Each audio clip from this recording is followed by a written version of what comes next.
Hello aspirants, I welcome you all to daily newspaper analysis of Shankar IAS Academy. Today's date is 9th of April 2025.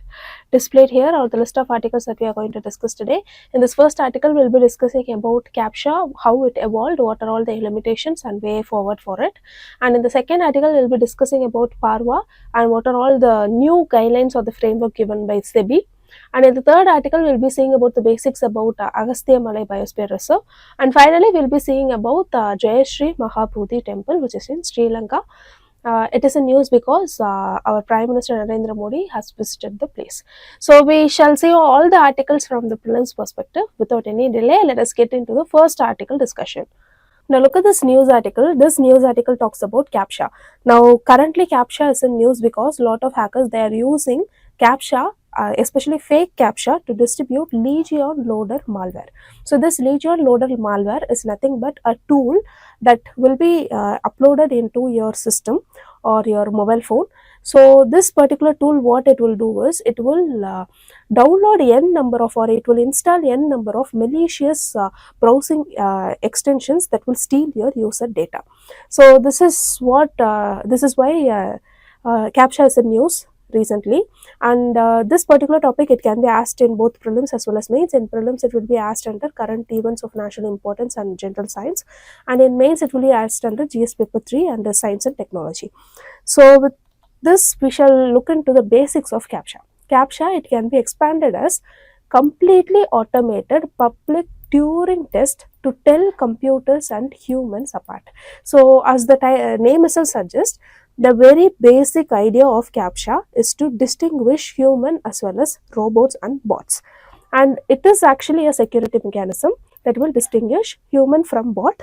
So it is actually a security mechanism. So this will also include a lot of simple challenges, and it can be done by human and as well as bots. However, we have very distinct sense when we compare it with robots as well as bots. So this CAPTCHA will help us to distinguish through these challenges. Now moving on, we shall see how this CAPTCHA actually evolved. See, it came in early 2000s, and this particular thing was introduced by Louis von Ahern. So he brought in distorted text usage to distinguish human as well as bots. Then in 2009, reCAPTCHA came, where used scan books were used. So this aided in text digitalization as well. And thirdly, in 2014, invisible CAPTCHA came. Here, behavior-based checks were given. So it reduced user friction. And finally, there is modern CAPTCHA, where image recognition and buzzles were given, and this will be utilizing the behavioral analysis. So this is how the CAPTCHA has been evolved over time. Now we have to see how it actually works. It works based on the Turing test. Turing test is nothing but, can a machine mimic humans' behavior or not? So through the Turing test, the particular website will identify whether the person who is in front of the website is a human or a machine. So this will leverage humans' cognitive ability that bot struggle to replicate. So this is the very important thing. Even though AI are advanced, but they lack the sense human have. So this CAPTCHA will is built, or it is based on the sense which human have. So this will help us to eliminate the bots. So here comes the question, why can't the bots, they can enter into the website? See, there are a lot of reasons. Firstly, the security concerns.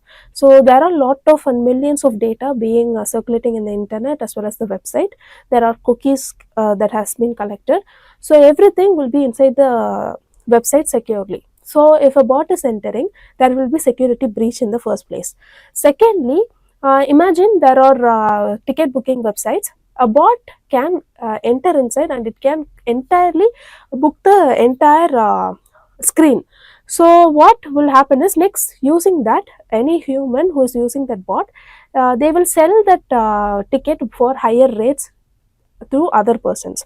So there are a lot of concerns like this when bots are entering into a particular website, and that is why CAPTCHA is playing a very good mechanism, very good protecting mechanism that will distinguish human as well as bots. Now moving on, we shall see about the limitations of it. Firstly, AI advancement. Now bots are even increasingly able to bypass this CAPTCHAs. So we have to get even more equipped with this CAPTCHA, and that is accessibility issue, difficulty for users with disabilities. So not everyone could, a person who can't see, a person who does not who can't hear, so they have issues in accessing this CAPTCHA. And finally, there is user experience can cause frustration and reduce engagement. So there are a lot of multiple declines where where a person who is in hurry, so those kinds of frustrations is also there. Now here comes the question, what is the way ahead? Firstly, we have to bring in adaptive security, which should be based on the risk, and its context aware verification should be there. Secondly, inclusive design. So the multimodal CAPTCHA for broader accessibility should be brought in. And thirdly, behavior analysis. We have to bring passive checks using user activity. And finally, we have to bring integration. We have to use multi-factor and risk-based authentication systems. So through this, we can secure a particular website, and we can make CAPTCHA even more better. So based on the content we have discussed, I have framed a prelims question for you. You can quickly go through the question. So here the correct answer for the question is option B, 213 only. First statement is actually incorrect. So with these learned points, now let us move on to the next news article discussion. Now look at this article that talks about SEBI. SEBI has recently released a particular framework for PaRRVA.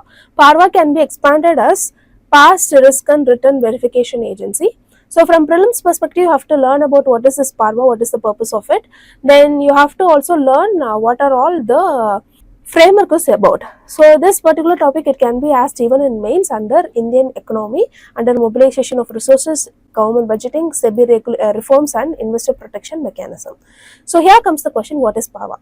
PaRRVA, as the name itself suggests, this particular agency is there to verify past performance claims made by investment advisors, research analysts and algo providers. See, investor advisors are not nothing but the people or the agencies that provide advice to the people where to invest. So research analysts, they give the entire history of a particular company's performance, and algo providers also, they give the algorithm for how market can change depending upon different times. So all these people, they assist CRAs, which can be called which can be expanded as credit rating agencies. So we all know about the role of credit rating agencies. They play a crucial role in our financial market. So credit rating agencies, what they will do is they rate company based on their performances. So based on the credit rating given by that CRAs to a particular company, people will invest in that company. So based on that only, the high performance companies are given as Nifty and Sensex. So all these are there, but here there is a very big question. What if the credit rating agency give false information in order to get some other gain? So there are a lot of potential for loopholes as well as misuses, and that is why the SEBI has brought in this particular agency. So this agency, the very purpose of this agency is to ensure fair, transparent and standardized performance reporting in the securities market. So it is nothing but it is not like a new body. The credit rating agencies, they will be upgraded as past risk and return verification agencies. So we can also tell that CRAs will be asked will be called as PaRRVA. So what are all the eligibility for PaRRVA? They should have minimum 15 years in operation. Then only they will be eligible. They should have net worth of at least 100 crore rupees. They should be rated at least 200 debt issuers. Apart from this, they must have a grievance redressal system. This should include online dispute resolution. They must sign, apart from this, they must sign an agreement with PaRRVA Data Center PDC. So there is another subcategory in this framework which is called the PDC. PDC is nothing but PaRRVA Data Center we'll see about PaRRVA data center in a slide later. Apart from this, what are all the eligibility is that they have to get after this approval, they have to build an infrastructure within 3 months. So these are all certain eligibilities and responsibilities of PaRRVA. Now moving on, we shall quickly go through some responsibilities of PaRRVA. Firstly, bringing in standardized risk return reporting. So this will give a uniform methodology for all the investors, investment advisors as well as algo providers. So this will bring in lot of transparency in the first place. This will bring uniformity and this will bring accountability. So second thing is no cherry picking. Cherry picking is a process where a particular company or any particular organization, they give only the necessary information to portray that the company is performing better. So that is what cherry picking is actually meant by. So there are chances for the CRAs to portray a particular company as a very good performing company. So this will not happen if there is a standardized methodology which is developed by PaRRVA. So it will give full performance history. This must be shown. So this will also bring in a lot of transparency. Then there is no selective highlighting. So all the products data must be disclosed through online. And here also people can choose what is the best thing based on the data that has been provided. Then it should be linked to verified data. All promotional material must link through QR code to PaRRVA verified data. So this is also a very important step. Now moving on, we shall say about the PaRRVA data center, PDC. See, PDC, any stock exchange, it is designated as PDC by SEBI. So this stock exchange, PaRRVA has to has to get into an agreement with this PDC. So they act as the data repository and they provide market data to PaRRVA. So based on this only, PaRRVA will be making all the methodologies will be uniform, and based on that only all the agencies will provide the credit rating. They must maintain infrastructure for data sharing, grievance redressal as well as QR code generation. So these are all very important facts that you have to remember about PaRRVA as well as PDC. So based on the things we have discussed, I have given a prelims question for you. What is the function of PaRRVA data center? It is as simple as that. The correct answer for the question is acting as a central market data repository and QR code generator for PaRRVA. So with these learned points, now let us move on to the next news article discussion. Now look at this news article. This news article talks about Agasthyamalai. Now Agasthyamalai is a news because Supreme Court has asked a Central Empowerment Committee, in short called a CEC, to conduct an extensive survey of the entire tropical forest of Agasthyamalai landscape in the southern western Ghats to identify non-forestry activities and encroachment. So this is why Agasthyamalai is in news. This particular topic, it can be asked in both prelims as well as mains. In prelims, it will be asked under general issues on environmental ecology, biodiversity and climate change, and in mains, it will be asked under biodiversity, environment and conservation. So from prelims perspective, let us quickly go through what is the basics of Agasthyamalai, which will be asked as a question in preliminary examination. So it is actually located in southern western Ghats. Here you can see the exact location of Agasthyamalai. Agasthyamalai is already asked in preliminary examination, once in a match based question, and another time it was directly asked as a question. So it is a very, very important question. So it is in southern western Ghats. The status is it is UNESCO recognized biosphere reserve, very important thing. It is part of Western Ghats biodiversity hotspot, and it is named after Sahi Agastya, who is revered in Tamil tradition. So this particular place, it is also renowned through epics. For example, in Ramayana epic, when Lakshmana felt sick, Anjaneya, he travelled to this particular spot to collect the herbs, and he returned back. So that is why this Agasthyamalai is too famous when it comes to Tamil tradition. And when we talk about the tribes who is inhabited in this particular area is Kani tribes. Now moving on, we shall see about the rich diversity. So the flora as well as fauna. The fauna is lion-tailed macaque. It is a very common species there. Nilgiri tar as well as Bengal tiger, gaur or certain important species there. Then there are Nilgiri marten, sloth bear, great pied hornbill. Hornbill is a very important species that you have to remember. They are actually the farmers of the forest because they dispose lot of seeds, especially in the Western Ghats. And we had a very important question regarding sloth bear, so remember that also. Then we have Malabar spiny dormouses. And when we talk about flora, there are literally 2000 Ayurvedic medical plants, as well as there are rare herbs and endemic vegetables. Now moving on, we shall see about the protected area that is included. Neyyar, Peppara, then we have Sendurne Wildlife Sanctuary, then we have Kalakad Mundandurai Tiger Reserve, KMTR, then we have Periyar and Srivilliputhur Gizzard Squirrel Sanctuary, and finally we have Mehamalai and Tirunelveli Wildlife Sanctuaries. So all these are protected area included under this Agasthyamalai. Now moving on, we shall see about the Central Empowerment Committee, CEC. See, it is actually a body appointed by the Supreme Court. They will ensure compliance with environmental norms as well as court orders, and they will assess the encroachment. They will suggest restoration as well as rehabilitation measures. So these are all important facts that you have to remember from this article. Now, based on the questions we have discussed, I have framed the prelims question for you. Here, the Agasthyamalai Biosphere Reserve, it is spread across Tamil Nadu and Kerala. Second statement says it is home to endemic species as the Nilgiri tar and line-tailed macaque. The Kani tribe inhabit parts of this reserve.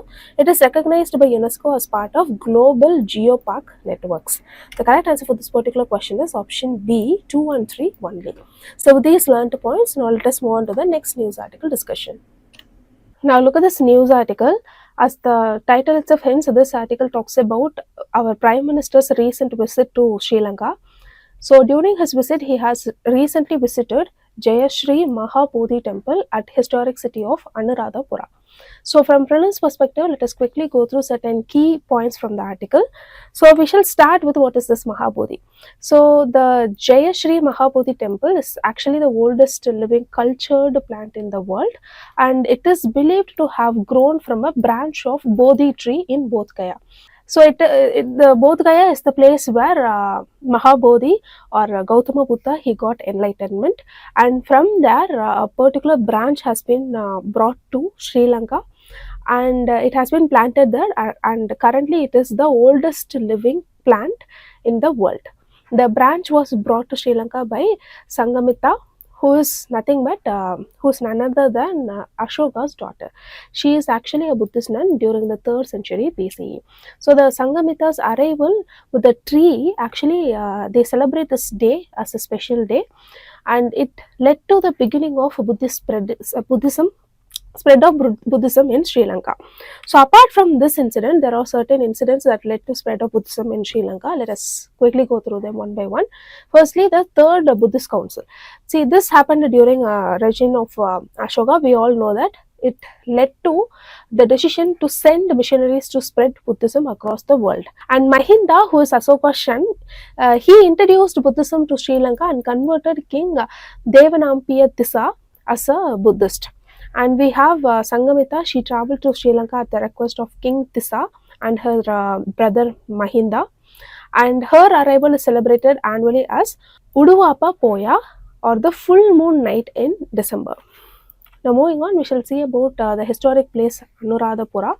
Here you can look at the location of that particular place. So since it is similar to the name in our India, it doesn't mean this place is in India. It is an ancient city which belongs to Sri Lanka. So it is actually a UNESCO World Heritage Site because there are n number of sites there. So here you can see the list of sites that is present currently there.